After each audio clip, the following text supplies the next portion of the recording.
با برنامه خبری و تحلیلی اخبار آزادی خوش آمدید. سلام، من مومین احمدی با همکارانم در خدمت شما هستم. امروز 25 اکتبر است. سرخط موضوعهای برنامه: نرخ گاز مایع در تاجیکستان باز هم گرانتر شد. نگرانی ساکنان و راننده های مسافرکش از چیست؟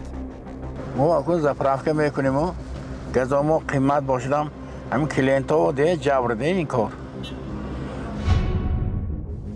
نقشه ساختن نیروگاه‌های بادی و آفتابی تا سال 2030.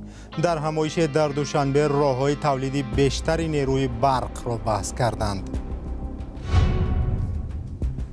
حاصل فراوان سیب برخی باغداران در جنوب تاجیکستان را خرسند کرده است.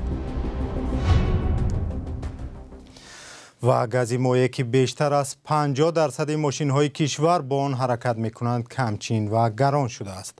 بالا رفتن قیمت این مواد سوخت که 2 ماه پیشتر ارزان بود، حالا به قیمت دیگر مال و مواد تأثیر گذاشت و بخصوص به همیان مردمی کم بضاعت ضربه زده است. فرزان محمدی از ولایت سوخت، یکی از راه‌های اساسی واردات گاز مایع، این گزارش را برای ما و شما فرستاد.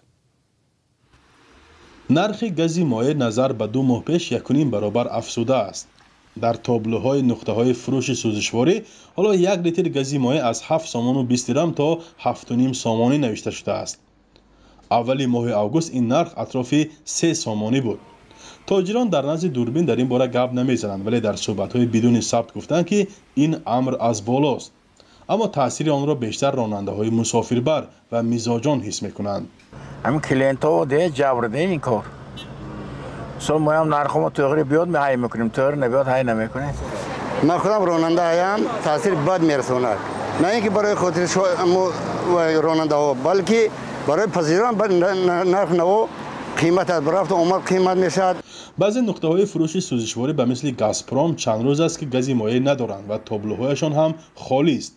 مقامات دلیل چنین تغییرات را در بازار سوزشواری به افزایش ارزش آن در کشور صادرکننده ربط می‌دهند. برخی از بازارشناسان بر اینند که برای حل مشکل به تاجران باید سبکی داد و بازار از مونوپول یا انحصار شرکت‌های علاهیده آزاد گردد. کمبود گاز در بعضی نقطه‌های فروش سوزشواری و هم بالا رفتن نرخ آن رانندگان را نگران کرده است. ما یک میریم ببینیم هیچ فایده نمیمونه. هم کس برای فایده کار میکنه. اگر رفته قیمتش اگر مجبور ما شوفر مونیم دیگر کار برویم، چون میگیم دیگه گاز قیمتش کار کردن بعضو میشه. ما اکنون کلام شدیم، یک مادی کاری که نتونیم بار بر همین یک برده نانی افتانو دکار کنم.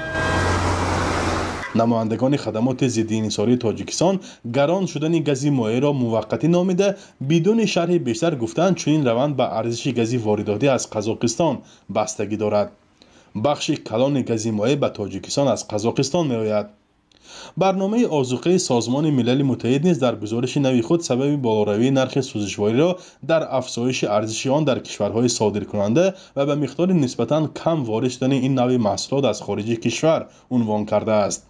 ارزیابی این نیاد که نرخ محصولات در بازارهای کشور را پیگیری می‌کند بر اساس گفته‌های تاجران صورت گرفته است. بالاروی نرخ سوزشواری در تاجیکستان همیشه مایه نگرانی ساکنان بوده است. با گران شدن سوخت، راهکرا و خوراکواری نیز گران خواهد شد. این شب و روز نرخ بعضی محصولات از قبیل آرد و روغن کمی بالا رفته است. در تاجیکستان 14 شرکت به انتقال گاز مایع مشغولند. این کشور به دلیل نداشتن امکانات کارکرد نفت، گاز و بنزین را از خارج و اساساً از روسیه و قزاقستان می‌گیرد.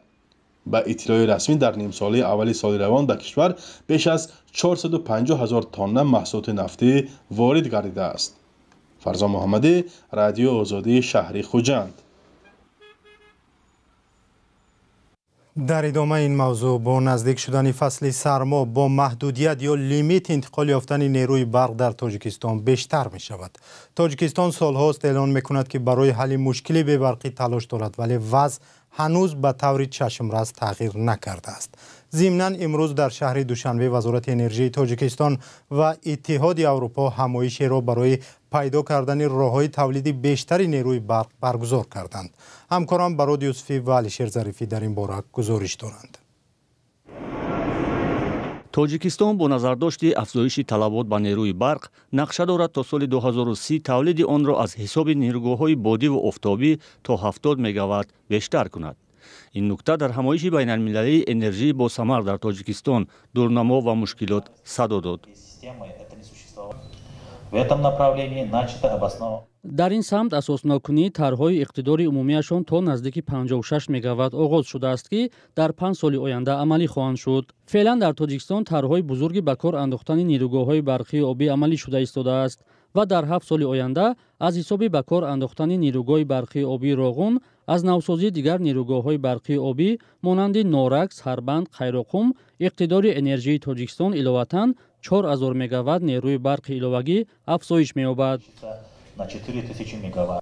иттиҳоди аврупо ки солҳои охир ба энергияи сабз рӯ овардааст мехоҳад ин комёбии худро ба Тоҷикистон ва кишварҳои минтақа дар миён гузорад. The European Union remains firmly committed to support the implementation of the reform, not least with the иттиҳоди аврупо ҳамчунон ба аҳди худ барои мусоидат дар соҳаи энергетика дар Тоҷикистон содиқ аст. мо ба воситаи барномаи 50 миллион евроии таъмини мунтазами энержӣ ки ба зудии иҷроишаш оғоз мешавад ба сохторҳои зарурии ин соҳа кӯмаки коршиносӣ мерасонем. барнома дар шаффофияти бештар дар бозори энергетикӣ кӯмак мекунад ба сармоягузории хусусӣ ба соҳаи энергетикии эҳёшаванда ва тарҳҳои истифодаи босамари он мусоидат менамояд. дар соҳаи энержии эҳёшаванда мо бахусус ба сохтмони нерӯгоҳи барқии обии 11 мегаваттии Себзор дар Бадахшон кӯмак мекунем. ин тар дар таъмини мунтазами минтақа бо нерӯи барқ ва содироти барқи изофӣ ба Афғонистон кӯмак мерасонад.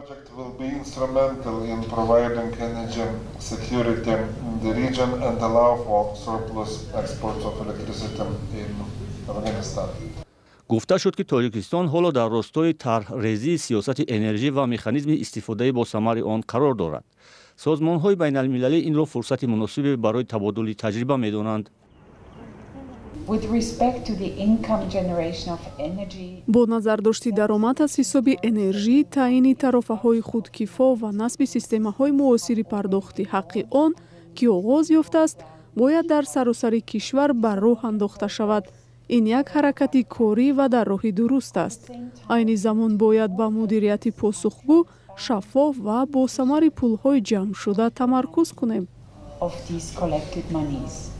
суҳбатҳо атрофи афзоиши тавлиди энержии сабз дар ҳолест ки сокинони Тоҷикистон ҳоло ҳам дар фаслҳои сардӣ нерӯи барқро бо маҳдудият мегиранд.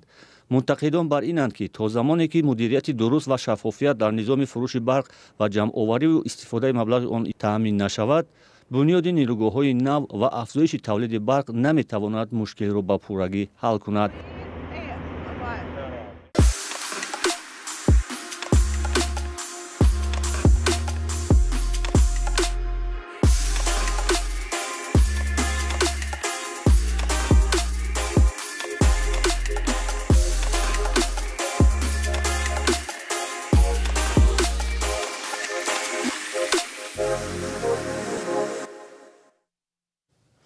барномаро бо гузориши аз Русия давом медиҳем. Дар Москав як муҳоҷири қирғизистонӣ ки дар ширкати Яндекс ба ҳайси хаткашон ё курьер кор мекунад, қариб буд нофаҳмида ба қочоқбари маводи мухаддир табдил ёбад. Алиёр Матраимов таваккалӣ бастаеро ки ба ӯ барои расондан дода буданд кушод ва дар дохилаш маводи нашъадорро пайдо кард. ҳамкорони мо аз тарҳи Мигрант Медиа бо ин муҳоҷир ҳам суҳбат шуданд ва онро Шаҳлои Гулхоҷа тақдим мекунад. او گفت که در داخل بسته تنها یک فوتبالکه هست و آن را به سراغه رساند. من راضی شدم ولی در دلم شبهه پیدا شد. بسته را گشودم که در آنجا مواد مخدر بود. алиёр муҳоҷири қирғизистонӣ дар Москав дар ширкати хадамотии Яндекс фаъолият мекунад. ӯ мегӯяд чанде пеш як супориш гирифт ва қариб буд беихтиёр шарики ҷиноят шавад. آدم را از روی نمود ظاهریش می شود فهمید که نشمند است یا نه. فرمایشگر لاغر بود و افسرده می نمود. در حال فکر کردم که چطور او همگی یک فوتبالکه ارزشش 1500 روبل را فرمایش می دهد. سفر تقریبا 1 ساعت طول می کشد. او اینقدر پول را از کجا می گیرد؟ алиёр таваккалӣ бастаро кушод. дар он як футболкаи кӯҳна буду дар дохилаш халтаи селофанӣ бо хокаи сафед. راستی گپ در اول ترسیدم. من به بخش تکنیکی شرکتمان نوشتم. گفتم که از اجرای این سفارش دست میکشم و بسته را میپرتایم. بخش تکنیکی چیزی نگفت و درخواست را بیکار کرد. من برایشان عکس‌ها را فرستادم و همه چیز را طوری بود نوشتم. خلطه را به پرتابگاه انداختم. بعد سفارشی نوبتی را قبول کرده کار را دوام دادم. این مهاجر به پلیس مراجعه نکرد، اما همه را همچون دلیل در تلفنش ثبت نمود. پس آن به فرمایشگر زنگ زد. او به الیور تهدید نموده طلب کرد که بسته را برگرداند. من به او گفتم شما می‌خواستید مرا گمراه کنید. وی همه را انکار کرده به تهدید کردن گذشت. بعداً از چند رقم دیگر هم زنگ زده و به من تهدیدها کردند که اگر بسته را بر نگردانم مرا میابند. من گفتم هر کاری که میخواهید بکنید. به گفته الیور، آنهایی که در مسکو همچون کوریر کار میکنند باید خیلی احتیاطکار باشند. جنایتکاران اکثر وقت برای انتقال مواد مخدر از غذارسانها و دیگر خطکشانها استفاده میبرند. به همین دلیل بسیاری از هموطنان ما پس پنجره رفتند، فریب خوردند. اکثر آنها حتی در این باره نمیدانستند. آدمان زیادی از قرقیزستان آمده به کوریری مشغول می شوند و گمان می کنند که این کاری آسان است. آنها حتی نمی دانند که چی انتقال می دهند. اگر الیور زیرکی نمی کرد و بسته را نمی کشد، امکان داشت برای قاچاقبری زندانی شود. طبق حسابها هر سال شماره قربانیان چنین جنایت‌ها در شهرهای روسیه افزایش می‌یابد. بر پایه آمار وزارت کار خارجه قرقیزستان، اگر در سال 2021 برای انتقال مواد مخدر در روسیه 324 قرقیزستانی را محکوم به زندان کرده باشند، در سال گذشته این رقم به 614 عدد رسیده است که تقریباً 2 برابر بیشتر است. برمیگردیم به تاجیکستان. در ناحیه کوهستانی شمس‌الدین شاهین شورابادی سابق امسال حاصل سیب نظر به سالهای گذشته فراوان‌تر شده است. حالا خریداران از سراسر تاجیکستان برای خرید این میوه خوش‌طعم به ناحیه می‌آیند که باغپروری یکی از منبع‌های اساسی درآمد مردمی کشاورزی آن است. همکارم محمود جان رحمتزاده از حاصل قنداری یک باغدار از نزدیک شناس شده است. در این خانه از حالا نوع‌های گوناگون سیب چیده و ذخیره کرده می شوند. با گفته باغداران ناحیه شمس‌الدین شاهین، حاصل امسال خدا داده است. بنابراین قریب در هر عائله یک خانه مخصوص برای ذخیره سیب نقشی سردخانه را می‌بازد. در این خانه نزدیکی 3 تن سیب ذخیره شده است. ما در عرفه حاصل قنداری هستیم که ما یک قسمتی که در صحرا باغ داشتیم و را جمع‌آوری کرده ذخیره کردیم. حاضر باشد از زمین‌های نزد حولگی درختان میوه‌ها را جمع‌آوری کرده ایستاده‌ایم. خواجگی دهقانی زیدلو در مرکز ناحیه واقع است. 5 هکتار زمین دارد و 1 هکتارش سیبزار است. اینجا 3 نوع سیب دیده می شود. با گفته رهبر خواجگی همه سیب‌های او خریدار خود را دارد. سمیرینکو، گلدن دلیشیس، زرد سیب، سرسیب باشد، کرپسون می باشد. 3 نمودی سیب ما پرورش میکنیم در باغ. این چنین با نوک هم داریم. نوک‌های نوع‌های زمستانه و پیش‌پزک نشپاتی داریم. باغداران امسال سیب چینی را پیشتر آغاز کرده اند. سالهای گذشته تا آخر نوامبر سیب در تن درخت نگاه داشته میشد. شتابی باغ پروانا را به تغییر اقلیم پیوند می‌دهند. سال گذشته زمستان زود رسید و حاصل زیاد ناچیده ماند. خریداران سیب ناحیه شمس‌الدین شاهین تاجران دوشنبه ولایتی سوغد بودند. امروز علاقه مردم سیب را از خودی باغ و این چنین جمع‌آوری نموده علاقه به فروش برداشتن. مردم از ناحیه‌های جمهوری از جمله از ولایت سوغد، از ولایت ختلان اومده خریدار کردن. به بازارهای شهر دوشنبه مردم پیشکش می‌کنند. 1 کیلو سیب در خود ناحیه 4-5 سامانی است. با رسیدن به بازارهای ولایت ختلان و پایتخت از 10 سامانی می‌گذرد. خریداران میگویند با وجود فراوانیش سیب و عموما میوه امسال قیمت‌تر است. باغداران این را به فایده ستانی تاجران بستگی می‌دهند. با وجود بنیاد سردخانه‌ها و تلاش دولت به سمت ارزانی، بازار حکم خود را می‌گذارد. معلوم نیست ذخیره‌های زمستان تا کجا به نرخ تاثیر خواهند داشت. محمود جان احمدزاده، آزادی، ناحیه شمس‌الدین شاهین. سپاس که تا پایان برنامه ما را همراهی کرده. تا دیدار در برنامه‌های دیگر.